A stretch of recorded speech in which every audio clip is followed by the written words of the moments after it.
और फिर देखा कि सती जी दुखी ज्यादा हैं, तो सती जी को सुंदर सुंदर कथाओं को सुना करके शंकर जी ने आनंदित कर दिया। शंकर जी ने सोचा कि ये बहुत दुखी हैं, कथा कब तक सुनाऊंगा। तब आप समाधि में चले गए और 87,000 वर्ष तक भगवान शंकर समाधि में बैठे रहे। शंकर सहज स्वरूप संहारा, लागी समाधि अखंड अपारा। बीते संबत सहस 87, तजी समाधि शंभु अविनाशी। तजी समाधि शंभु अविनाशी।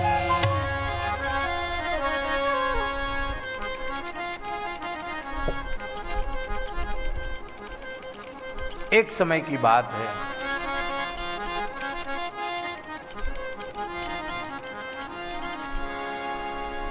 एक सभा हुई तीर्थराज प्रयाग में।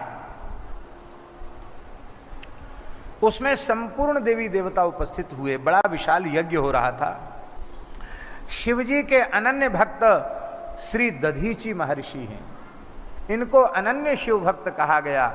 दधीची महाराज भी यज्ञ में आए थे।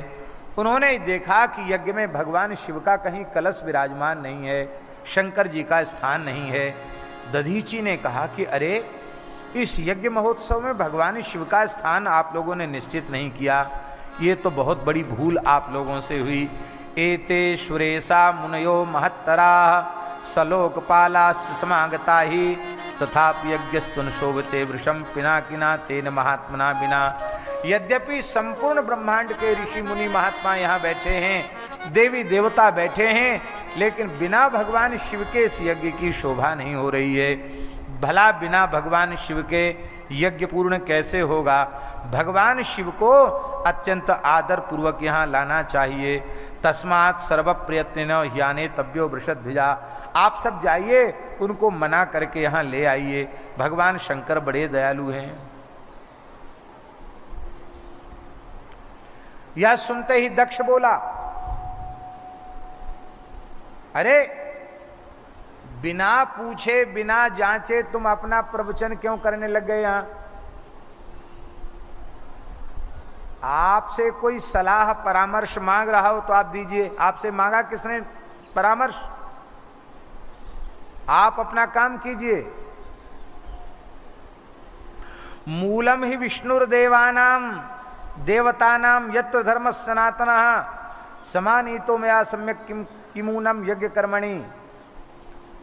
यज्ञ में कहां त्रुटि रह गई, कहां न्यूनता रह गई? यज्ञेश्वर साक्षात भगवान नारायण को जो मैंने यज्ञ में लाकर बुला लिया। शिव पुराण के अनुसार भगवान नारायण यज्ञ में पधारे थे। ब्रह्मा जी भी यज्ञ में थे और विष्णु भगवान भी यज्ञ में थे। संपूर्ण वेद, संपूर्ण यज्ञ, संपूर्ण कर्म भगवान नारायण में प्रतिष्ठित हैं। वे जब आकर बैठे हैं, वेद गर्भ मेरे पिता ब्रह्मा जी बैठे हैं, तो यज्ञ में कहां कमी रह गई? इतने देवता बैठे हैं, कहां कमी रह गई? इतने ऋषि विराजमान हैं, कहां कमी रह गई? क्या करें? हमसे जीवन में एक बड़ी भारी भूल हो गई। क्या भूल हुई? ब्रह्मा जी के कहने में आकर के मैंने शंकर को अपनी कन्या सती दे दी। योग्य नहीं था उसके, लेकिन चलो क्या करें, बड़ों की बात तो माननी पड़ती है। पिताजी की बात मान के दे दिया। लेकिन मैंने बुलाया क्यों नहीं? इसलिए नहीं बुलाया कि भूत प्रेत का स्वामी है, स्मशान में रहता है, अपवित्र रहता है, हमारा सब यज्ञ नष्ट हो जाएगा, इसलिए कि नहीं बुलाया। यह सुनकर के दधीची महर्षि कांप उठे। वे उठकर खड़े हो गए। कहा, अरे मूर्ख दक्ष, जिस यज्ञ में भगवान शिव न पधारे वो यज्ञ भी अयज्ञ है। अयज्ञोयम महाजातो बिना तेन शिवेन ही विनाशोपि विशेषेण यत्र ते ही भविष्यति। अब कान खोलकर सुन लो, इस यज्ञ से तुम्हारा विनाश हो जाएगा। जो जो इस यज्ञ में सम्मिलित हैं सबका विनाश होगा। इसलिए तत्काल जो अपनी रक्षा करना चाहते हैं उनको यहां से चले जाना चाहिए। ऐसा कहकर दधीचि उठ के खड़े हो गए, बोले मैं तो यहां एक पल नहीं रह सकता। दधीचि ऋषि वहां से उठ के चले गए। जब दधीचि उठ के गए तो भगवान शिव के जितने उपासक थे वो सब उठ के वहां से चले गए।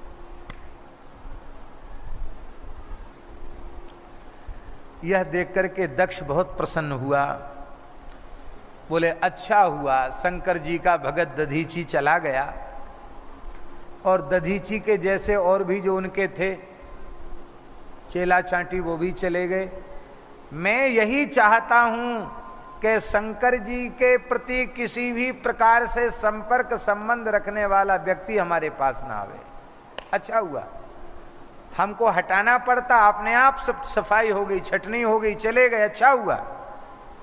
वेद बाह्या दुराचारा त्याज्यास्ते मख कर्मणि, ये सब वेद बाह्य दुराचारी लोग हैं, यज्ञ से इनको बाहर निकालना ही चाहिए था। अच्छा हुआ निकल गए, ठीक हुआ। अब आप लोग ठीक से यज्ञ कीजिए, ऐसा कह करके कहा आप लोग शंका मत करो, प्रेम से यज्ञ करो। अब तो जोर से यज्ञ होने लग गया। यहां एक बड़ी सुंदर बात ब्रह्मा जी बोल रहे हैं। शंकर जी तो अपने भजन ध्यान में, पर सती जी को शंकर जी ने इतनी सुंदर व्यवस्था कर दी कि सती जी खेलती रहें, उनका मन दुखी न रहे। तो धारा गृहे बिताने न सखी भी परिवारिता, श्री सती जी धारा गृह में विराजमान थी। धारा गृह जानते हैं?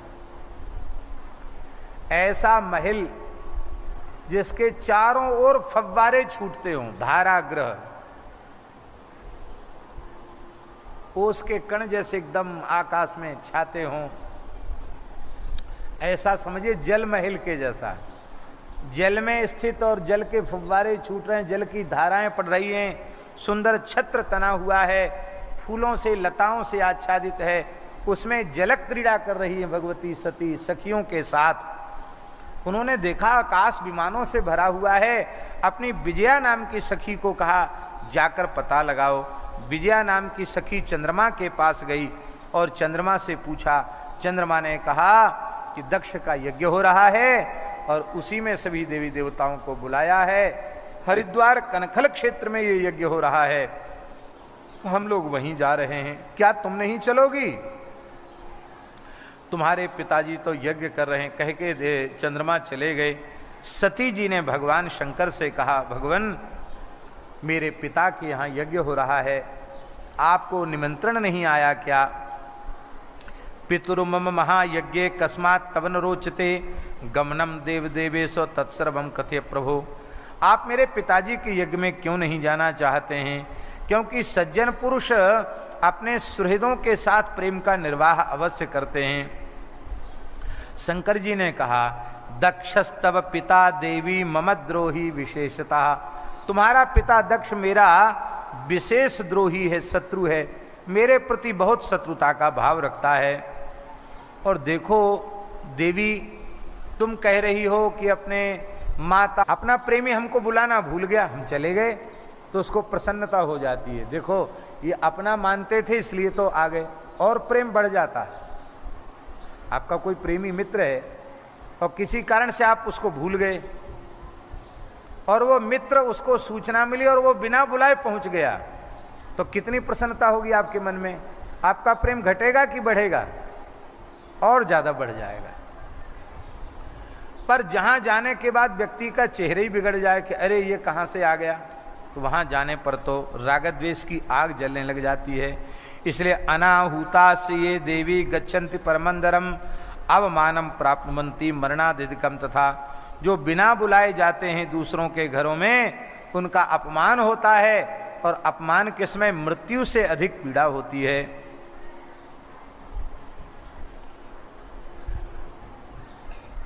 सती जी ने कहा, अरे मेरे पिता ने बड़ी दुष्टता की, आपके प्रति ऐसा व्यवहार किया, बड़े दुख की बात है। देखो यदि आपकी आज्ञा हो तो अनुज्ञाम देहि में नाथ तत्र गंतुम महेश्वर, आप मुझे आज्ञा दीजिए मैं चली जाऊं। शंकर जी ने कहा, मैं नहीं जा रहा हूं तो तुम जाकर क्या करोगी? बोले मैं वहां जाकर यह देखूंगी कि आखिर दक्ष की ऐसी बुद्धि बिगड़ी क्यों, आपके विरोध में वहां क्या हो रहा है, आपकी सूचना माने आपके प्रति वहां क्या हो रहा है, इसको देखने जाऊंगी। शंकर जी समझ गए कि इनका मन है ही है जाने का, तो बोले ठीक है जाओ। अरे एक बात है, अपने क्रीड़ा के उपकरण और सारी सामग्री साथ ही ले जाना, कुछ यहाँ छोड़ना नहीं। गणों से कह दिया इनका सब सामान ले जाओ साथ में। तो शंकर जी जानते हैं ये लौट के आएंगी नहीं, और फिर इनकी सामग्री देखकर हमको पीड़ा होगी, इसलिए योगीराज हैं, जाने दो। गणा षष्टि सहस्राणी रौद्रा जगमु शिवा गया, 60,000 रुद्रगण भगवती सती जी के साथ गए। नंदीश्वर पर विराजमान होकर के सती जी पधारी हैं। सती जी जैसे ही पहुंची हैं, दक्ष के भय के मारे किसी ने सम्मान नहीं किया, केवल दक्ष की पत्नी वीरणी और दक्ष की जो और बेटियां थी उन्होंने सती का आदर किया, दक्ष ने भी आदर नहीं किया। सती जी ने देखा यज्ञ में चारों ओर सबके भाग हैं, भगवान शिव का भाग नहीं है। सती जी ने कहा कि अरे जिन भगवान शिव के द्वारा सारा विश्व पवित्र होता है, उन भगवान शंकर को तुमने यज्ञ में क्यों नहीं बुलाया। जिन भगवान शंकर के जो भगवान शिव यज्ञ के स्वरूप हैं, यज्ञ वेताओं में श्रेष्ठ हैं, यज्ञ के अंग हैं, यज्ञ की दक्षिणा हैं, यज्ञ के कर्ता हैं, उन भगवान शिव के बिना यज्ञ कैसे पूरा हो सकता है। यस्य स्मरण मात्रेण सर्वं पूतं भवत्यहो बिना तेन कृतं सर्वम् अपवित्रं भविष्यति।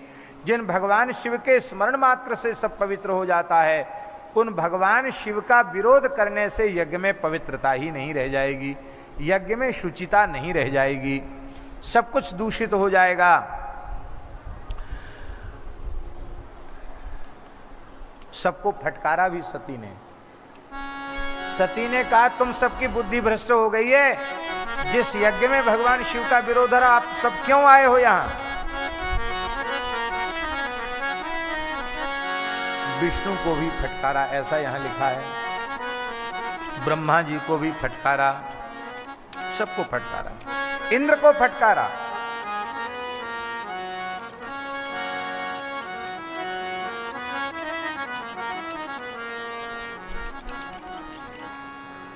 लेकिन किसी ने कुछ उत्तर नहीं दिया, कोई बोला नहीं।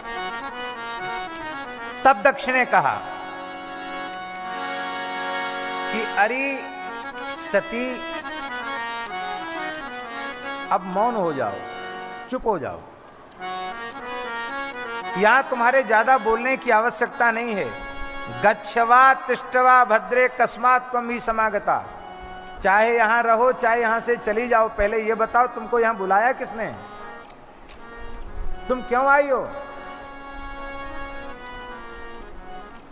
तेरा भर्ता अमंगल रूप है, अकुलीन है, वेद बाह्य है, भूत प्रेत पिशाचों का स्वामी है, इसलिए मैंने उसको यज्ञ भाग से दूर रखा है। तू उनकी सहधर्मणी है, इसलिए तुमको भी नहीं बुलाया, तुम बिना बुलाए यहां आई क्यों।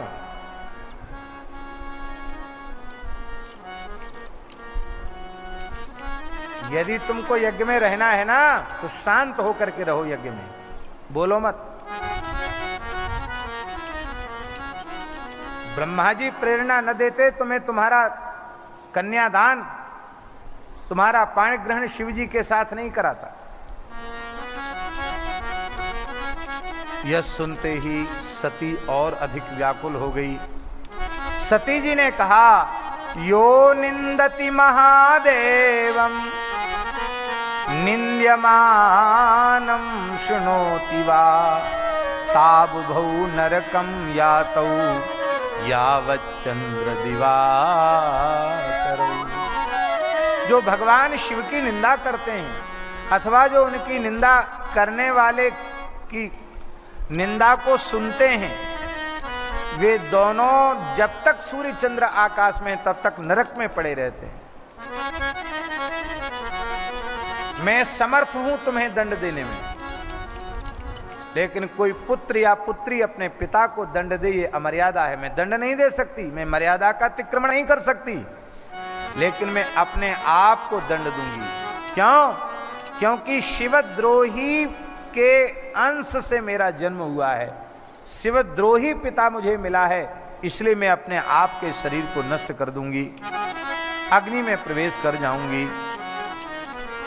यदि समर्थ हो तो शंकर जी की निंदा करने वाले की जीभ काट लेनी चाहिए, और नहीं तो कान में उंगली डालकर वहां से उठकर चले जाना चाहिए। अरे अज्ञानी दक्ष, तुम्हें पश्चाताप करना पड़ेगा, यहां बैठने वाले लोगों को भयंकर परिणाम भोगना पड़ेगा। शिवेति जक्षरम यस्य नृणाम नाम गिरेरितम सकत प्रसंगा सकल मघमासु बिहन्ति तत्। प्रसंगवश जो एक बार शिव नाम का उच्चारण कर लेता है, उसके सारे पाप नष्ट हो जाते हैं। पवित्र कीर्ति ममलम भवान देष्टि शिवेतरा अलंग्य शासनम शंभु महो सर्वेश्वरम कला। ऐसे पवित्र कीर्ति वाले भगवान शिव से आप द्वेष करते हैं। जो भगवान शिव अपनी जटाजूट को फैला करके स्मशान में विचरण करते हैं, कपाल धारण करते हैं, भस्म धारण करते हैं, जब वे नृत्य करने लग जाते हैं तो उनके जटाओं के प्रहार से जो शरीर की भस्म झड़ती है, उसको बड़े बड़े देवता, बड़े बड़े सिद्ध उस भस्म को अपने लाट पर धारण करते हैं। ऐसे भगवान शिव जिनके श्रीअंग का स्पर्श करके भस्म भी पवित्र हो जाता है, देवताओं ब्रह्मादि देवताओं के द्वारा धार्य हो जाता है, ऐसे शिव की तुम निंदा करते हो। अब मैं यहां से लौट के जाऊंगी और भगवान शिव दाक्षायणी कह करके मुझे पुकारेंगे तो दक्ष शिवद्रोही है, मैं शिवद्रोही का नाम नहीं सुनना चाहती, इसलिए मैं अपने आप को समाप्त कर दूंगी। ऐसा कह करके सती जी ने आचमन प्राणायाम किया, उत्तर की ओर मुखारविंद करके यज्ञशाला में ही वे भूमि पर ही बैठ गई और बैठ करके उन्होंने भगवान शिव के चरण कमलों का ध्यान किया और अपनी भ्रुकुटी में प्राण लेकर के आई और योग की धारणा उन्होंने की और संकल्प किया कि अगले जन्म में भगवान शिव के चरणों की दासी ही मैं बनूं। ऐसा संकल्प करके योगाग्नि में अपने देह को भस्म कर दिया। हाहाकार मच गया। 60,000 गणों में से 20,000 शिवगण वो अपने ही शरीर पर अस्त्र शस्त्र मार करके समाप्त हो गए। इतना उनको गुस्सा आया कि अरे हमारे रहते हुए सती भस्म हो गई, अपने आप को ही उन्होंने नष्ट कर दिया। 60,000 में से 40,000 बचे। वे यज्ञ की ओर दौड़े तो यज्ञाचार्य भृगु जी थे। भृगु जी ने रक्षोघ्न नामक यज्ञघ्न मंत्रों की आहुति दी। अपहता असुरा रक्षा गुंसी वेदी सदा इत्यादि ऋचाओं का उच्चारण करके जैसे ही आहुति दिया, उसी समय ऋभु नाम के देवता प्रकट हो गए। मार मार करके रुद्रगणों को सबको भगा दिया। ये भगवान शिव की लीला ही थी। आकाशवाणी हुई यज्ञ मंडप में, सती ने अपने देह का त्याग कर दिया। देवताओं सावधान हो जाओ, अभी भी अपने प्राण बचाने हैं तो भाग जाओ। तुम लोगों के सिर पे काल मड़रा रहा है, भयंकर विपत्ति आने वाली है। आकाशवाणी ने सबको फटकार लगाई। सहस्रेणापि शीर्षाम शेषो यत्पादजम रजा बहत्यहरः पृथ्या तस्य शक्ति शिवा सती। ऐसी सती का तुमने तिरस्कार किया है। यदि देवा करस्यन्ति साहाय्य मधुना तव तदा नासम समाप्सन्ति सल्वा एव बन्निना। जैसे अग्नि में पतंगे जलकर भस्म हो जाते हैं, ऐसे ही शिवजी की क्रोधाग्नि में जलकर तुम सब भस्म होने वाले हो। तुम्हारी कोई सहायता करेगा वो भी जलकर भस्म हो जाएगा। गणों ने आकर भगवान शंकर के सामने रो करके सारी बात बताई। श्री ब्रह्मा जी कहते हैं उस समय शंकर जी ने नारद तुम्हारा स्मरण किया। नारद जी प्रकट हो गए, प्रणाम किया। नारद जी तुम बताओ। नारद जी ने कहा महाराज हम पूरी बात बताते हैं। सारी बात सविस्तार नारद जी ने वर्णन किया है। अब तो भगवान शंकर को क्रोध हुआ और उत्पाट्यैकाम जटाम रुद्रो लोक संहार कारकः आस्फालयामास रुषा पर्वतस्य तदोपरि। एक जटा भगवान शंकर ने उखाड़ करके पर्वत के ऊपर पटका। पर्वत विदीर्ण हो गया, चूर चूर हो गया पर्वत। जटा के भी दो भाग हो गए। एक भाग से वीरभद्र नामक भगवान शिव के गण प्रकट हो गए और दूसरे भाग से ये वीरभद्र कैसे थे? हजारों भुजाएं, हजारों मस्तक, हजारों चरण थे इनके और संपूर्ण भूमि को व्याप्त करके 10 अंगुल तक व्याप्त करके स्थित थे। प्रलयानल के समान थे, हजारों भुजाएं इनके थी। भगवान शंकर के क्रोध पूर्वक श्वास प्रश्वास से 100 प्रकार के बुखार, 100 प्रकार के ज्वर उत्पन्न हुए और 13 प्रकार के सन्निपात उत्पन्न हुए। जटा के दूसरे भाग से भद्रकाली प्रकट हो गई, बड़ी भयंकर थी, करोड़ों भूत प्रेतों से घिरी हुई थी। वीरभद्र ने कहा भगवान पेषणीया किमीशानो क्षणार्धे नैव पर्वता, आप आज्ञा दें तो एक क्षण में सारे पर्वतों को मैं पीस डालूं, सारे ब्रह्मांड को भस्म कर दूं, देवताओं को मुनीश्वरों को भस्म कर दूं या सबका श्वास रोक दूं, बताओ मैं क्या करूं, क्या आज्ञा है? आपकी कृपा से मैं सब कुछ करने में समर्थ हूं। शंकर जी ने कहा दक्षम सयज्ञम जहिमद भटानाम त्वमग्रणी रुद्र भटांसको में। दक्षम सयज्ञम जहि, यज्ञ के सहित दक्ष को नष्ट कर दो। तन्मखम भस्मसात कृत्वा सयाग परिवारिकम पुनरायाहि मत्सानम सत्वरम गण सत्तम। दक्ष को यज्ञ के सहित नष्ट करके तुम जल्दी ही मेरे निकट आ जाओ। ये महाराज जी वहां से चल पड़े। बड़ा विलक्षण वर्णन है। जिस रथ पर बैठकर वीरभद्र जा रहे थे वो आकाशगामी रथ, उसमें 8 लाख हाथ लंबा चौड़ा वो रथ था।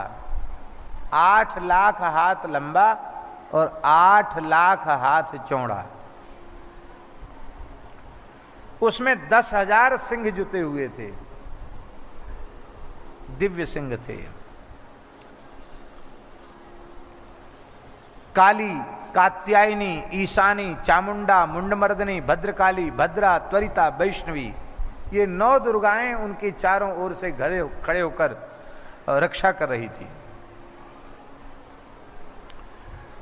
और शिवजी की आज्ञा के पालक डाकनी, शाकनी, भूत, प्रमथ, गुह्यक, कूष्मांड, परपट, चटक, ब्रह्मराक्षस, भैरव, क्षेत्रपाल, ये सब भी वहां से चल पड़े। 64 योगिनियां चल पड़ी वहां से। शंकुकर्ण नामक भगवान शिव का गण, उनके साथ 10 करोड़ गण थे। केकराक्ष नामक गण, उनके साथ भी 10 करोड़ गण थे। विकृत नाम के गण के साथ 8 करोड़ गण थे और विशाख नाम के गण के साथ 64 करोड़ गण थे।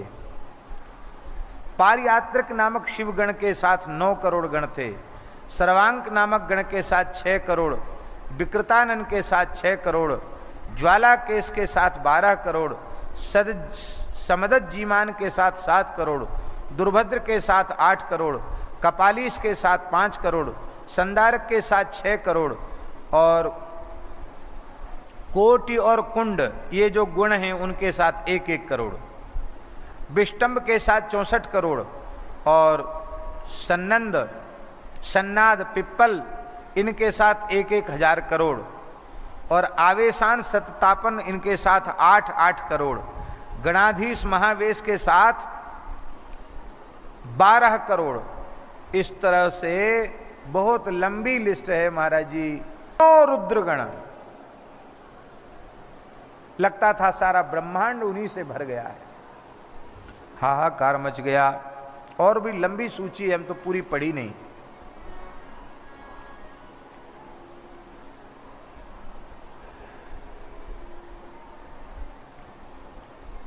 दक्ष के यज्ञ में जैसे ही वीरभद्र पहुंचे हैं, भयंकर अपशकुन होने लगे।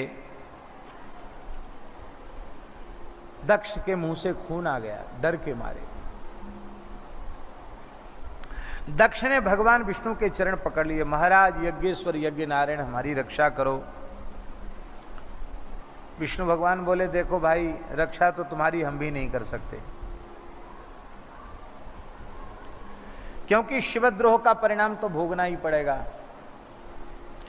बाकी बात यह है कि मैं भी भक्त वत्सल हूं, तुम मेरे भक्त हो, तुमने यहां बुलाया है तो जितनी मेरी शक्ति है उतना तुम्हारी सहायता करूंगा, लड़ूंगा, भिड़ूंगा, लेकिन रक्षा तुम्हारी मैं नहीं कर सकता।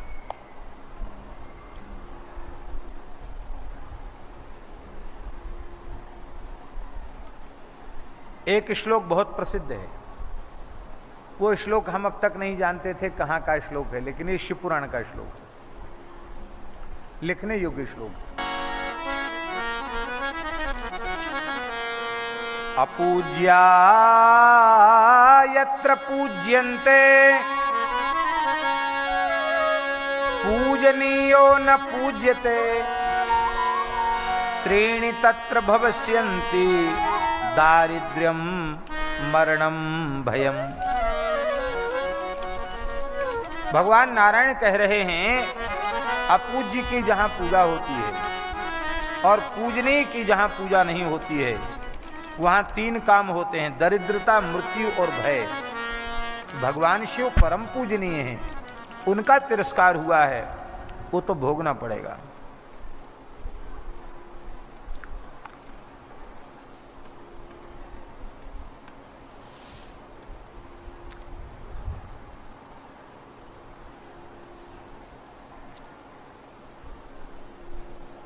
एक वाक्य भगवान विष्णु ने जो बात कही है,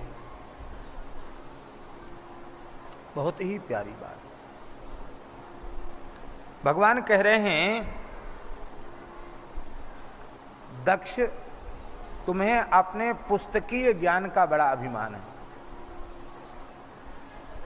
मैं बहुत बड़ा वेदों का पंडित हूं, शास्त्रों का पंडित हूं, ये अहंकार तुमको ले बैठा है। दक्ष, ज्ञान का अभिमान भी जीव को नरक ले जाता है। क्या प्यारी बात, ईमानदारी से हम लोग सुने समझें। यदि वास्तविक ज्ञान किसी को हो जाएगा तो उसे परदोष दर्शन नहीं होगा, उसके मन में ईर्ष्या नहीं होगी, मात्सर्य नहीं होगा। गोस्वामी तुलसीदास जी ने कहा, काम क्रोध मद लोभ की जौलो मन में खान, तौलो पंडित मूर्ख तुलसी एक समान।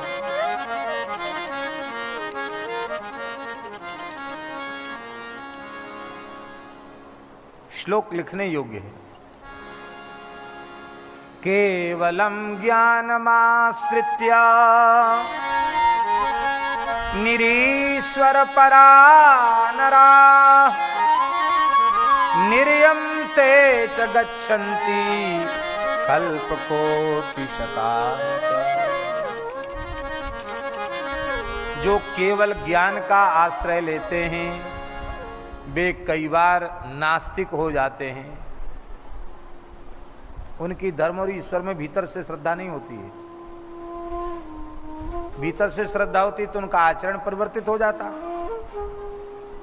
वे बाहर से आस्तिकता के जैसा अभिनय करते हैं, भीतर से नास्तिक होते हैं। और ऐसे जो नास्तिक होते हैं ना, वो 100 करोड़ कल्पों तक नरक में पड़े रहते हैं। कर्म परायण लोग जन्म के कर्म पास में बंधते हैं, नरक की यातनाओं को भोगते हैं।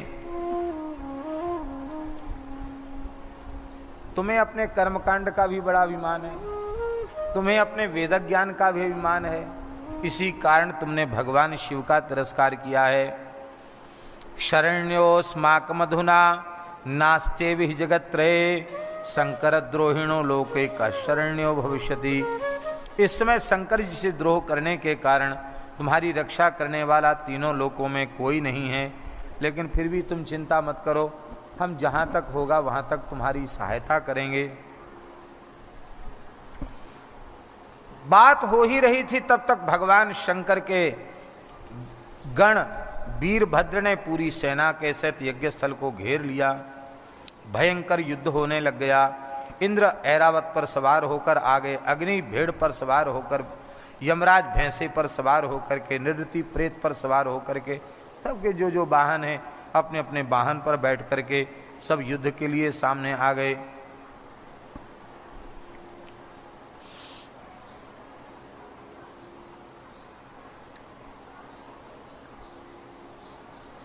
भृगु जी भी अपना तंत्र मंत्र का प्रयोग करके उच्चाटन करने लगे शिवगणों का, वो भी करने लग गए। सब अपने अपना शक्ति आजमा रहे थे।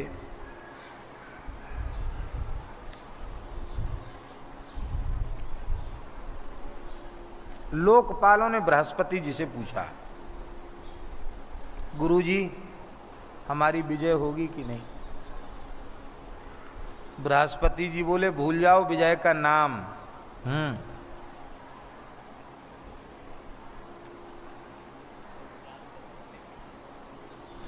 न मंत्रौषधः सर्वे ना विचारा न लौकिका न कर्माणि न वेदाश्च न मीमांसा द्वयं तथा।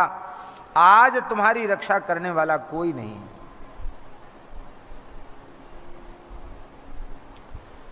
लेकिन फिर भी अब युद्ध से मैदान छोड़ के भागोगे तो भी तो बदनामी होगी। जो होगा सो होगा। विजय की बात हम नहीं कह सकते कि तुम्हारी विजय होगी।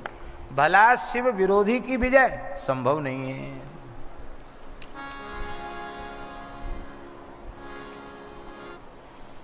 बोले महाराज यज्ञ तो हो जाए। बोले यज्ञ तो नहीं होगा, यज्ञ में भी विघ्न आ गया।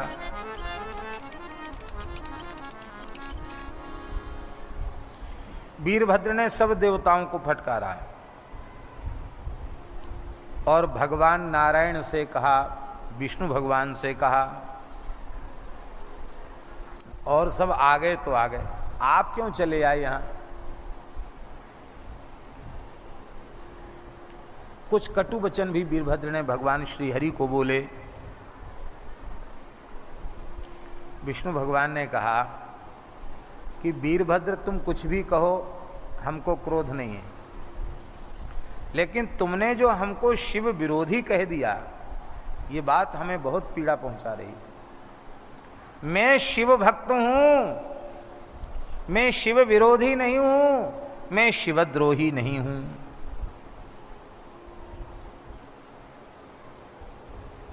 वीरभद्र ने कहा ये बात तो बहुत अच्छी है, मैं भी जानता हूं आप महान शिव भक्त हैं, लेकिन फिर शिवजी के विरोधी के यज्ञ में क्यों आए आप? विष्णु भगवान ने कहा, अहम भक्त पराधीनस्तथा सोपि महेश्वरः दक्षो भक्तो ही में तात तस्मादत्रागतो मखे। बड़ी बढ़िया उत्तर दिया भगवान ने। भगवान ने कहा देखो मैं भक्तों के अधीन हूं, और जैसे मैं भक्त पराधीन हूं ऐसे ही भगवान शिव भी भक्त पराधीन हैं। बड़े बड़े राक्षस भी शंकर जी को बुलाते तो चले जाते कि नहीं चले जाते? ऐसी बात है। तो शंकर जी को बुलाया जाता, वो भी प्रेम से बुलाते चले जाते। हमको बुलाया तो हम आ गए। इसमें हम विष्णु के विरोधी हो गए, ऐसा आपको नहीं सोचना चाहिए। इसने बार बार मुझे यज्ञ में भार ग्रहण करने की प्रार्थना की थी, मैंने इसकी बात को मान लिया। और देखो आप युद्ध कीजिए, मैं भी युद्ध करूंगा, क्योंकि मैंने अपने भक्त को आश्वासन दिया है। अहम निवारयामि त्वाम त्वं च माम विनिवारय। मैं तुम्हें रोकूंगा, तुम मुझे रोको। होगा क्या? विष्णु भगवान बोले होगा वही जो शंकर जी चाहेंगे सो होगा। हम जीतेंगे तो नहीं, क्योंकि शंकर जी के अपमान का परिणाम इसको भोगना ही पड़ेगा, लेकिन इसके मन में न रह जाए कि देखो हमारी विष्णु भगवान ने सहायता नहीं की। इसके मन में ये बात आनी चाहिए कि इन्होंने तो अपनी पूरी ताकत लगाई, फिर भी कुछ नहीं हुआ, तो हम क्या करें, इसलिए हम आए, हमारे ऊपर कलंक न लगे। यह सुनकर के वीरभद्र हंसने लगे, बोले तब हमने जो कुछ कड़वी बात आपसे बोली है उसको आप वापस कर दीजिए, अब उसको अब क्षमा कर दीजिए, अब युद्ध कीजिए। अब भयंकर युद्ध होने लग गया महाराज जी। उस युद्ध में गणों सहित वीरभद्र ने दक्ष यज्ञ का विध्वंस कर दिया। विष्णु भगवान से भयंकर युद्ध हुआ और अंत में विष्णु भगवान युद्ध के मध्य से ही अंतर्धान हो गए। पूरी ताकत दिखा के नाटक दिखाए, बोले देखो अब हमसे कुछ नहीं होगा, अंतर्धान हो गए विष्णु भगवान।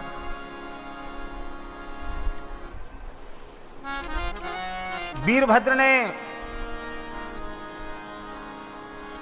पकड़ लिया विशेष विशेष अपराधी दक्ष को,